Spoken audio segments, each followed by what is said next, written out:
to my review looking back to the Emilia Romagna Grand Prix, the first sprint weekend of the 2022 Formula One season. And the sprint race, I have to say, did not disappoint. I was one of those who thought that we'd been for a boring sprint race on Saturday, but actually didn't turn out to be a bad race. And then also Sunday's race that went the full distance, again, wasn't a bad race either. Plenty of talking points from the weekend at Imola.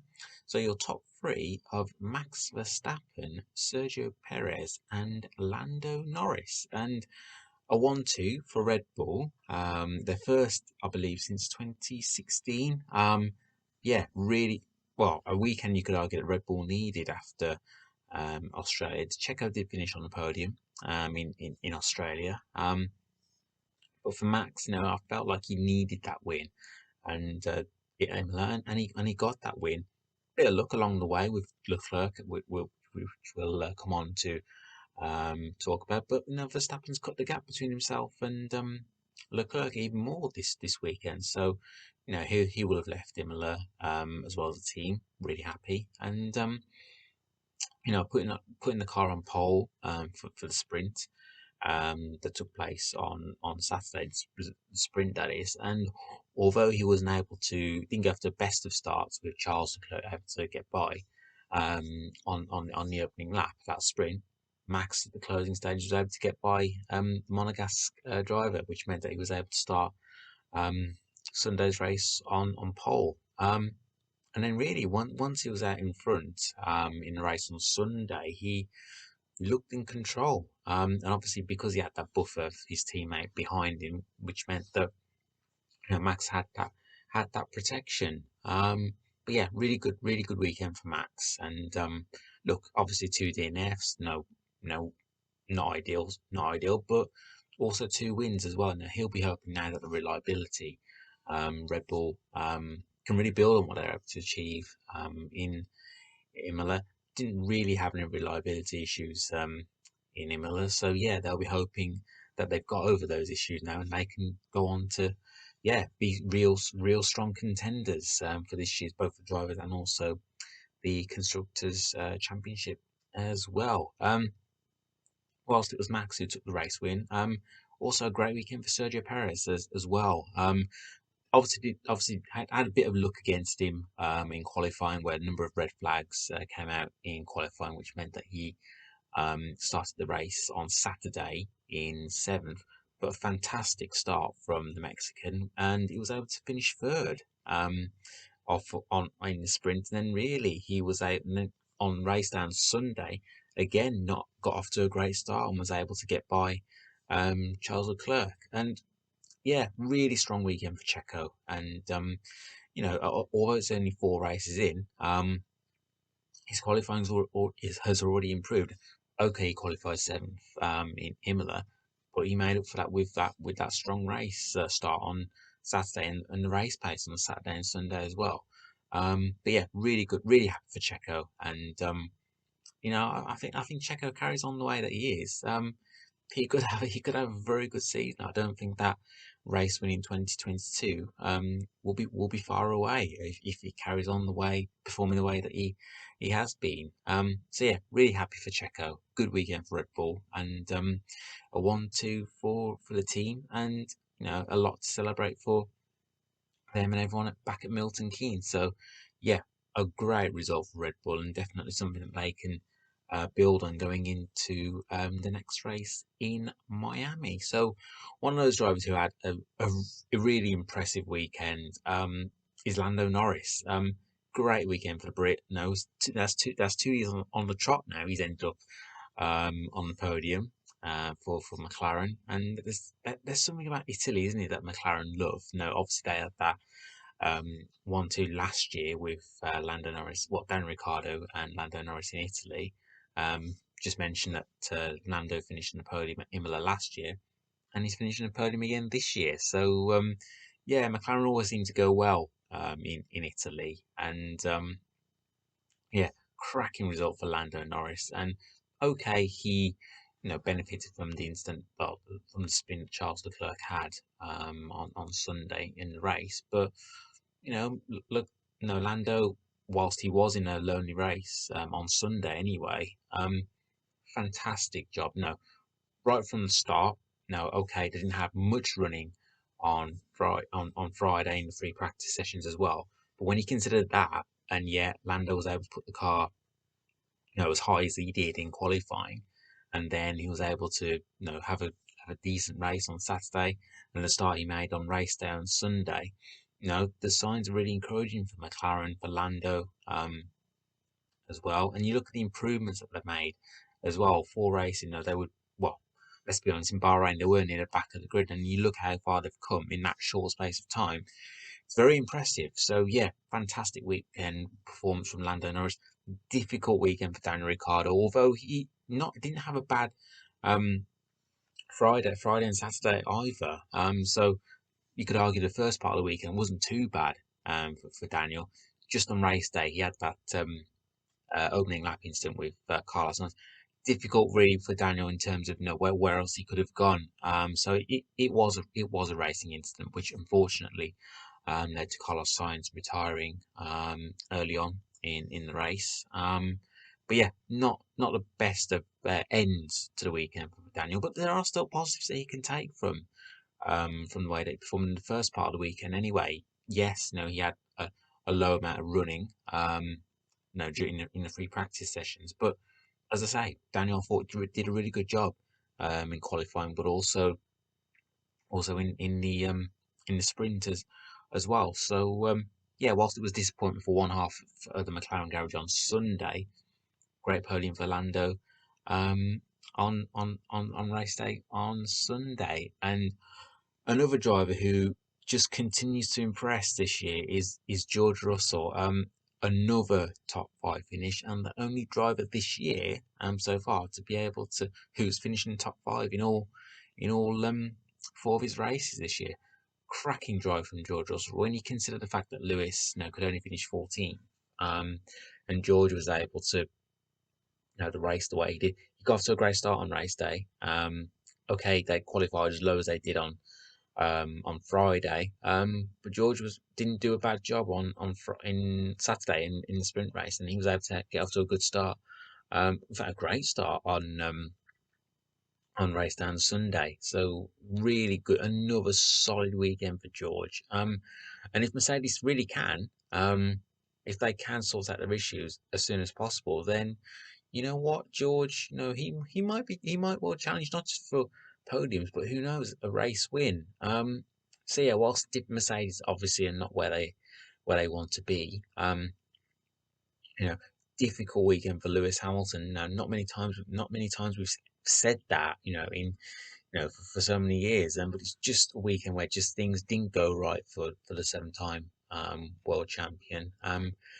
On the other side of the Mercedes garage, George Russell, another impressive showing. And yeah, when you think of the fact that George, okay, he's been part of the Mercedes setup for so many years, and yet it's only four races into his debut season for Mercedes, four races, four top five finishes. Considering the problems that Mercedes are having at the moment, that is really impressive. And George is definitely one of the drivers of the season so far. Yeah, cracking job from George, and yeah, definitely a lot of positives that he can take. He personally can take from the way he's performing so far. And George finished ahead of former Mercedes driver Valtteri Bottas. I've got no doubts that when Bottas was, behind George in those closing stages of the race on Sunday, he know that he would have been so motivated to want to have got by George, but he wasn't able to. But even so, another solid weekend for Valtteri Bottas. And you know what? I'm really happy for Valtteri. I feel that he's really taken on that mantle of being that team leader at Alfa Romeo, and it's only four races in, but I really think he's relishing it, and I think he's much inexperienced in Formula One anyway. Joe Guan Yu, I think, will benefit from Valtteri's experience. So yeah, another fine showing from Valtteri. solid job in qualifying on Friday, putting the car in Q3. Didn't quite get off to. I don't think he had a particularly strong Saturday. But on Sunday, it all came together for the Finn, and if I remember correctly, I think he did have a bit of a slow pit stop.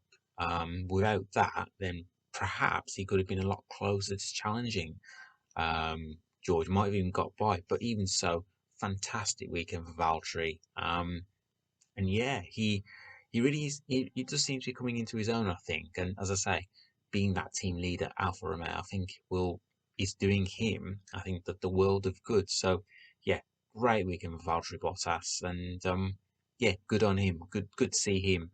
Um, I don't know. I'm not saying he wasn't enjoying his driving at Mercedes, but as I say, I think no.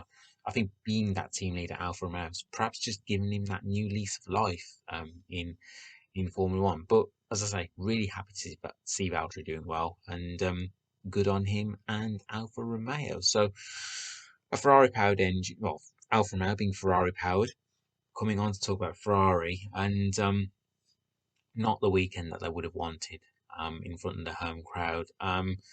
Carlos Sainz, signing a new deal with Ferrari. To celebrate that, he would have wanted to have a strong result, and just things didn't quite pan out for him. Difficult qualifying session, spun out, which meant that he started 10th, I believe it was. Um, made up some fantastic ground to be able to start P4 for the race on Sunday. But then unfortunately got spun out by that Daniel Ricciardo. And yeah, wasn't able to carry on. So another disappointing race for Carlos Sainz. So that's two consecutive DNFs for the Spaniards. So yeah, not in a good place in terms of results wise, Carlos. But I've got no doubts that he will bounce back. And I've already seen enough this year to think that Carlos, he will pick up some more strong results, and I genuinely still feel that he will win his first race this year.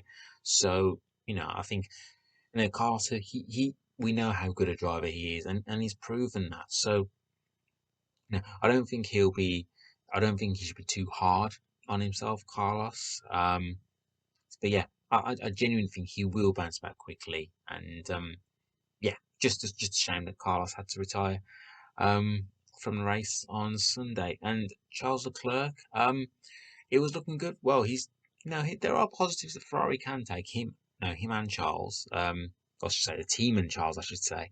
Um, but yeah, Ferrari. I mean, Charles Leclerc. He would no doubt he would have been disappointed, not to put the car on pole on qualifying on Friday.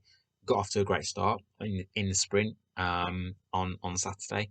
Wasn't quite able to hold off the raging Red Bull of Max Verstappen in the closing stages. And yeah, we didn't really get off to the best of starts on race day on Sunday. Yes, no, Lando did get by Charles, but then Charles was able to get by Lando. But he wasn't. But yeah, Charles really struggled to get by Sergio Perez. And yeah, I think just trying to go on to the soft tires towards the end of the race. With hindsight, would he been better off going on the mediums, another set of mediums? Maybe. But when you're in that position, I think you've got to push, and you got to go for it, and no risk, no reward. So yes, Charles will be disappointed with the result in the end. But every point counts, and who knows? Finishing sixth, when he could have, so easily, been, resulting in a DNF following that spin that he did have. Those points could prove to be invaluable come the end of the season. So, yeah, disappointing weekend and result for Charles, also Carlos, but they've already proven this year that no, they will be right up there. They've got the package, they've got the drivers. I, Ferrari, as I say, they've already proven to me, to so many people, that they will be challenging Red Bull. Make no mistake about that. So disappointing end to the weekend in Imola, but still, there are some positives that Ferrari can take from the weekend in Imola. Now, talk about other strong performances. Obviously, we just mentioned about George Russell. Also mentioned about uh, Valtteri Bottas. Both obviously both Red Bull drivers, Lando Norris. Another driver and a couple of drivers who've had some strong drives. Yuki Tsunoda and also Sebastian Vettel as well.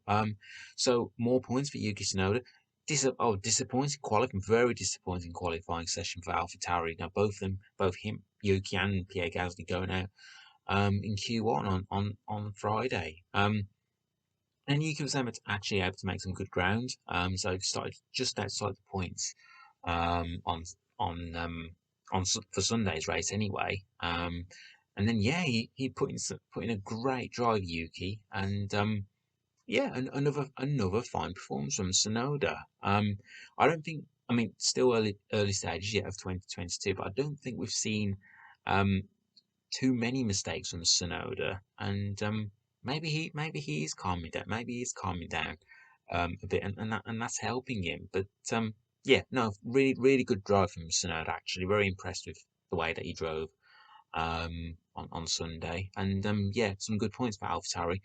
And finally, talking of points, Aston Martin have scored their first points of the season. So Sebastian Vettel finishing just behind Yuki Tsunoda in eighth. So yeah, really, actually, a good strong weekend for Sebastian Vettel, making it into Q3.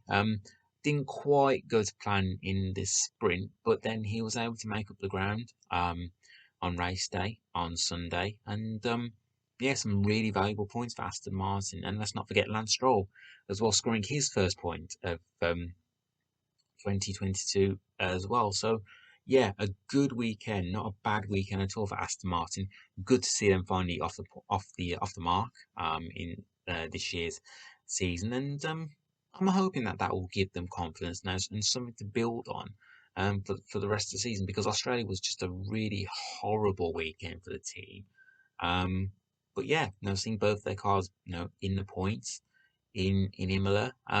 Great to see, and really hope that they can build on that. So more points also for Kevin Magnussen. Another really solid weekend for Haas. And Kevin Magnussen as well. And you know what? It's great to see Kevin.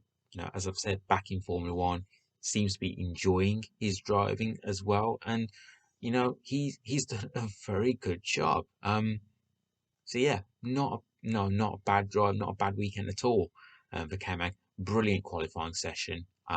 Qualifying fourth. We didn't have the pace to put in a really strong performance in the sprint race. And obviously when you got quicker cars behind you, it was always going to be difficult for K-Mag to keep them behind. Also starting on mediums as well for the sprints.